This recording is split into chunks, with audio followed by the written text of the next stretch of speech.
Good morning, જય શ્રી કૃષ્ણ બધાને. Mid November છે અને સિઝનનો પહેલો સ્નોફોલ શરૂ થઈ ગયો છે. ઠંડી 2 થી 3 ડિગ્રી જેવી છે, પણ સ્નોફોલ સવારે વરસાદ ચાલતો હતો અને વરસાદમાંથી અચાનક ધીમે ધીમે સ્નોફોલમાં કન્વર્ટ થઈ ગયું. આવતીકાલે ટેમ્પરેચર એમ કે છે માઇનસમાં રહેવાનું છે. જોઈ લો, આ સિઝનનો પહેલો સ્નોફોલ.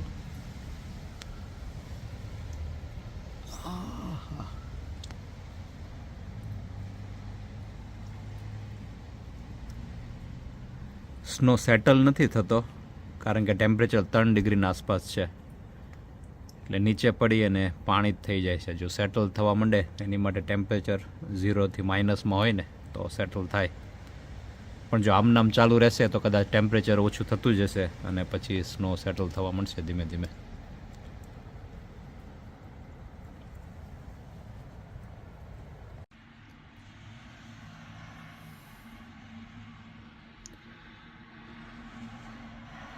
રોડ ઉપર તો અમસ્ત થાય તે વાહનો ચાલતા હોય એટલે સ્નો કંઈ સેટલ થાય નહીં.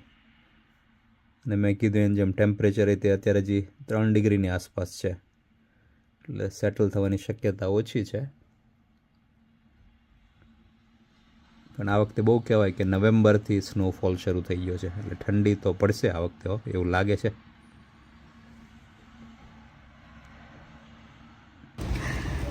Oh my god, look it. It's snowing. Season of first snow.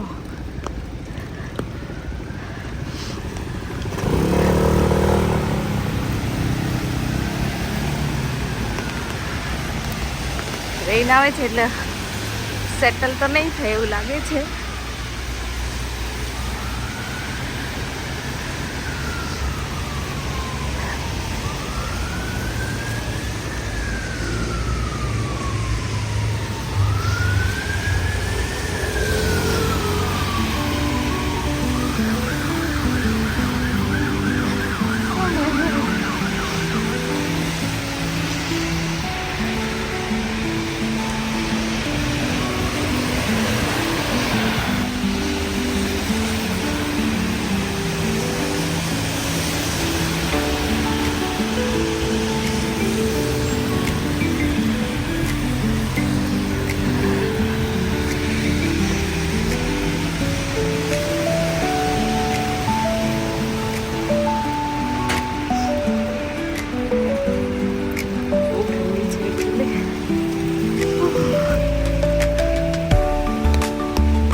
Hello, કેમ છો બધા? આજનો દિવસ એકચ્યુઅલી સરસ રીતે ચાલુ થયો. સ્નો પડીને સ્નો સાથે દિવસ ચાલુ થયો એટલે ઠંડી તો હોય જ ભરપૂર મસ્ત. એકચ્યુઅલી આજે એક્સપેક્ટેડ નહોતું, વેધરમાં પણ ચેક કરેલું પણ કંઈ જોયું નહોતું એકચ્યુઅલી કે આજે સ્નો પડવાનો છે એમ. તો અચાનક જ હું તો સવારે જોબ પર ગઈ, જોબ પરથી સ્ટેશનમાંથી બહાર નીકળીને ટ્રેનમાંથી તો મસ્ત સ્નો પડતો હતો. હા, what a surprise. Actually snow પડે ને તો થોડી વાર સારું લાગે, પણ પછી ને બહુ ઠંડી હોય અને તમે ઠરી જાઓ એટલી આમ બેઠી ઠંડી હોય. થોડી વાર આમ પડતો હોય ને ત્યારે આમ મસ્ત ફિલ્મી ઓલામાં હોય ને એવું લાગે આપણને. પણ એકચ્યુઅલી રિયલમાં મને બહુ ગમે નહીં, થોડી વાર જો ગમે, બાકી નહીં. તો આવી ઠંડી, કડકડતી ઠંડીમાં શું આજે બનવાનું છે? તો મસ્ત સવારની એવી ઈચ્છા હતી કે સૂપ બનાવીશ આજે, કારણ કે એટલી ઠંડી હતી ને તો મજા આવે સૂપ પીવાની. તો આજે બનશે kind of Indo Chinese manchow soup અને સાઈડમાં noodles, Indo Chinese noodles with lots of vegetables. એમાં હું આ ગ્રીન કેબેજ લઈશ, પર્પલ કેબેજ લઈશ, પેપર, ઓનિયન, ગાર્લિક, જિંજર એ બધું એડ કરીશું એટલે આમ પરફેક્ટ છે ઠંડી માટેનો સૂપ. બરાબર ને? તો ચલો ફટાફટ આજે બનાવી લઈએ મસ્ત ચટપટો અને સ્પાઇસી કાઇન્ડ ઓફ સૂપ અને નૂડલ્સ. હવે નૂડલ્સ માટે છે ને એકચ્યુઅલી ઘણા બધા અલગ અલગ નૂડલ્સ આવતા હોય છે. ચાઇનીઝ નૂડલ્સ આવતા હોય છે અને ખબર નહીં કેવા કેવા. મને છે ને સ્પગેટી નૂડલ્સ આવે નોર્મલ, એ નૂડલ્સ જ બનાવવા ગમે છે. એટલે એ નૂડલ્સ આપણે બનાવીશું આજે. તો એના માટે નૂડલ્સ, આ જે લાંબા લાંબા નૂડલ્સ હોય એ જો તમારા પેનમાં આવી જતા હોય અથવા તો આવી રીતે રાખીને થોડી વાર ગરમ થાય એટલે અંદર જતા જ રહેવાના છે. એની વે પણ બહુ લાંબા ન રાખવા હોય તો તમે હાફ કટ કરી શકો છો. એટલે આ સ્પગેટી નૂડલ્સ જ હું આમાં યુઝ કરું છું. એ સરસ લાગે છે એકચ્યુઅલી. આમાં ગરમ પાણી અને સોલ્ટ નાખીને આપણે બોઇલ કરીશું. બરાબર? તો ચલો એક બાજુ બોઇલ કરવા મૂકી દઉં જ્યાં સુધીમાં હું બધા વેજીટેબલ્સ કટ કરી લઉં અને પછી બતાવું કે હું કઈ રીતે અને શું યુઝ કરું છું આ ચટપટા અને યમી નૂડલ્સ બનાવવા માટે. ઓકે, તો મેં 2 અલગ અલગ વેજીટેબલ્સ કાપી લીધા છે.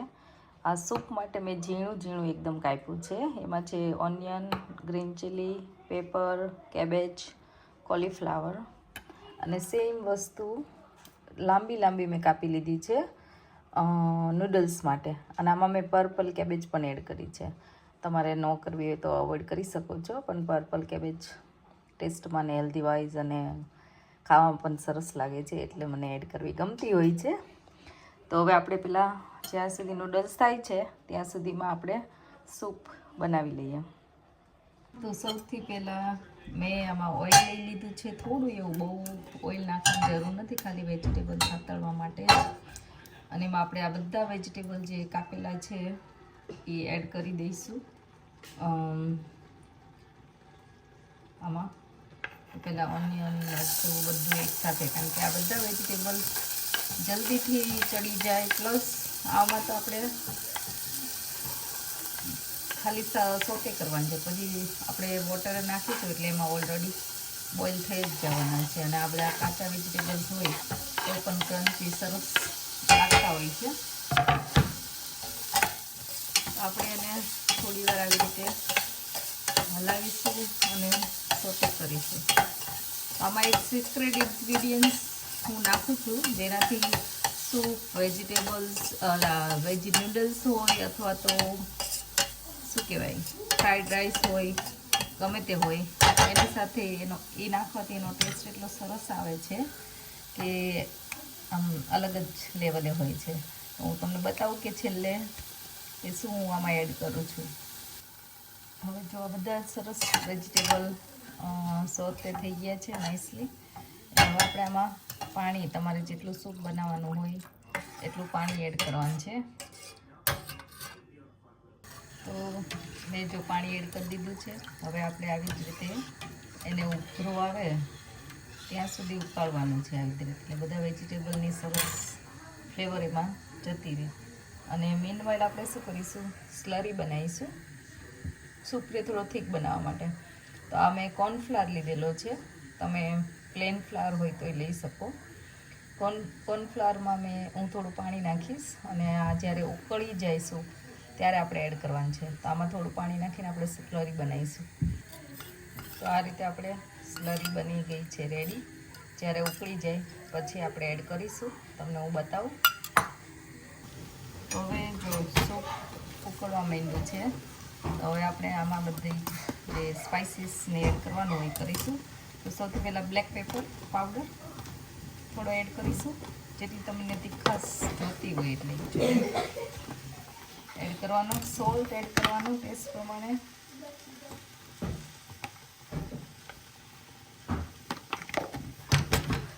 અને આપણે એડ કરીશું શેઝવાન ચટણી ટેસ્ટ પ્રમાણે. તીખી હોય છે એટલે આટલું એડ કરવાનું. અને આપણે soya sauce, dark soya sauce add કરીશું.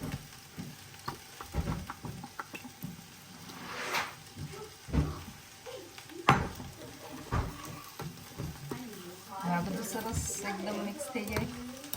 હવે આપણે જે સ્લરી બનાવી હતી એ સ્લરી એડ કરવાની છે.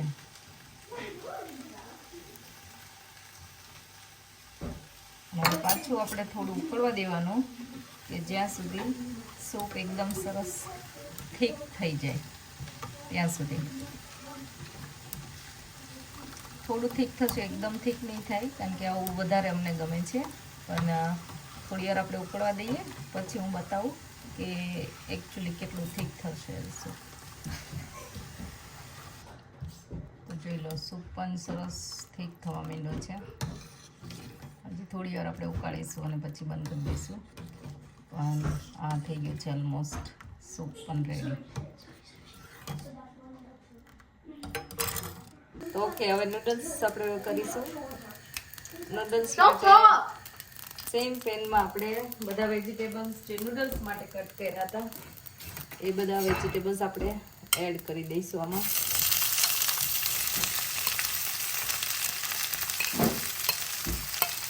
બેઝિકલી મને વેજીટેબલ્સ વધારે ગમતા હોય છે, નૂડલ્સ કરતાં વેજીટેબલ્સ વધારે હોય. હું જ્યારે નૂડલ્સ બનાવું ત્યારે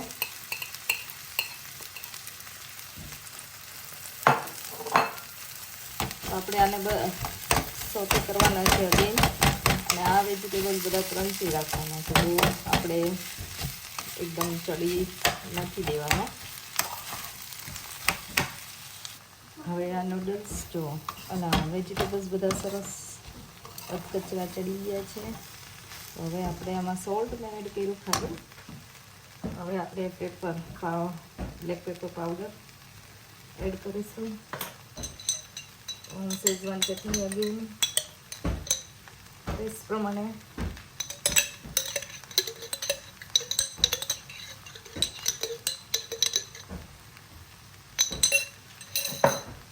થોડું સોયા સોસ. તીખાશ તમારે વધારે જોતી હોય તો તમે ગાર્લિક વધારે અથવા તો શેઝવાન ચટણી વધારે એડ કરી શકો. થોડો કેચઅપ એડ કરીશું અને આપણે બધું હવે મિક્સ કરીશું.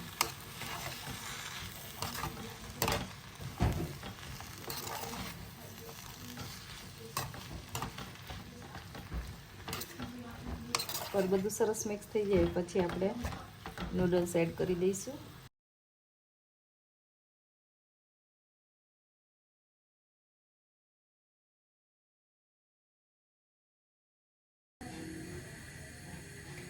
તો મેં જે સિક્રેટ ઇન્ગ્રીડિયન્ટ્સ નાખવાનું કીધું આમાં તો એ કે હોય છે કે આ જે છે શું છે, કોથમીરના ડાળખા.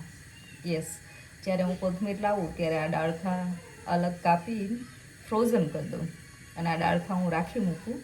કેમ કે જ્યારે મારે આવી ઇન્ડો ચાઇનીઝ રેસીપી બનાવવી હોય, like rice, fried rice soup કે આવી રીતે નૂડલ્સ ને એવું બનાવવું હોય ત્યારે હું આ ડાળખા એમાં નાખું. એનો ટેસ્ટ ખરેખર બહુ સરસ આવે છે. તમે કોઈ દિવસ ટ્રાય ન કર્યું હોય તો કરજો, અને કરતા હોય તો પણ કમેન્ટ કરજો કે એકચ્યુઅલી ડાળખા નાખ્યા પછી બધી વસ્તુનો કેવો ટેસ્ટ તમને લાગ્યો. બરાબર ને? તો આ હતું મારું સિક્રેટ ટુડે. તો આ ડાળખા એટલા માટે હું કાપીને મેં સૂપમાં પણ એડ કરી દીધા છે થોડા, અને હવે હું નૂડલ્સમાં પણ થોડા એડ કરીશ જ્યારે બધા વેજીટેબલ હું સોતે કરું. તો આ રીતે હું ટેસ્ટી બનાવું છું. તો જો આ નૂડલ્સ થઈ ગયા છે રેડી. બધું મિક્સ સરસ થઈ ગયું છે. ગેસ પણ બંધ કરી દીધો છે. હવે આપણે થોડી સ્પ્રિંગ ઓનિયન ઉપરથી એડ કરીશું તો થઈ ગયું છે નૂડલ્સ રેડી. જો આ બધા બેસી ગયા છે. કેવો રહ્યો આજનો દિવસ સ્નોમાં? સરપ્રાઈઝ નો આવી ગયો ને આજે? સખત હતો શું? એ તમારે અહીંયા વધારે હતો, અમારે લંડન એટલો નતો. મેં જોયો, હું પહોંચ્યો સિટીમાં ત્યાં સુધી, ત્યાં તો ગાયબ એ તો ત્યાં કઈ નતું. અહીંયા સખત હું અહીંથી ચાલતો સ્ટેશને ગયો, બધે ઉપર સ્નો બધું આખું ભરાઈ ગયું હતું. એમાં સ્ને ઉતાર પડ્યો તો snow? Yeah, but not in the afternoon. It went away. Afternoon નહીં, તરત જ રેઇન આવતો હતો ને જોડે જોડે એટલે. તો જમવાનું રેડી છે, બધા જમવા બેસી ગયા છે. આજે છે નૂડલ્સ અને સૂપ. બરાબર છે? કઈ નૂડલ્સ છે? કેવા નૂડલ્સ લાગે છે તમને? લે ઇન્ડો ચાઇનીઝ વેજ ચાઇનીઝ જ હોય વેજી Indian taste નૂડલ્સ સાથે, એમ? હા ઇન્ડો ચાઇનીઝ જ હોય ને ત્યારે સૂપ સરસ છે. ચાત બરાબર તારે બરાબર તો લઈ આવ્યા આ જોઈ લો શું છે શું છે ચાત Gatiu. ગાંઠિયું ગાંઠિયું ગાંઠી હે તો શું કહેવાય પાછું બોલો Gatiu. ગાંઠિયું ગાંઠિયું ગાટુ Yeah. એ જ તે ને તો હું કામ લઈ આવ્યા આવું ગોબરું ગોબરું ગોબરું Because Mommy hit 10k subscribers. 10K ની ખુશીમાં હે 10K ની ખુશીમાં ખુશીમાં તમારા બધાનો સરસ સરસ સપોર્ટ મળ્યો અને 10K તમે કરાવી દીધા એના ખુશીમાં બેને મળે છે રાહ નથી જોવાતી કાં સ્નેહ એ કે મમ્મા સેટરડે સન્ડે થઈ ગયા હતા તારા 10K સન્ડે ખાવાને પણ સન્ડે તે કેક ખાઈ લીધી હતી ઓલરેડી હે ને સેલિબ્રેશન થઈ ગયું હતું પાર્ટીમાં ગયા હતા તો ચાન્સ નતો મળ્યો એટલે આજે આજે 10K ની કેક આજે ખાવાની છે હા તો શું 1 2 3 ગો સ્ટાર્ટ કોણ પહેલા ફિનિશ કરે એવું કરવું છે હે યસ હે એવું કરવું છે યસ હે કે કાપી નથી બધાને કેક ખાવા માટે ચલો ના ના થેન્ક યુ સો મચ તમારો બધાનો ખૂબ ખૂબ આભાર સરસ રીતે 10K તમે પહોંચાડ્યા બરાબર છે તમારા બધાના 100K સપોર્ટ પહોંચાડો ત્યારે બધાને બોલાવીશું તમારા બધાના સપોર્ટથી આ 10K થયા છે અને હવે જો ચાહત ને સ્નેહ નથી ઉભા રહી એકતા હવે એ લોકો એની ઉપર તૂટી પડશે હવે yeah thank you thank you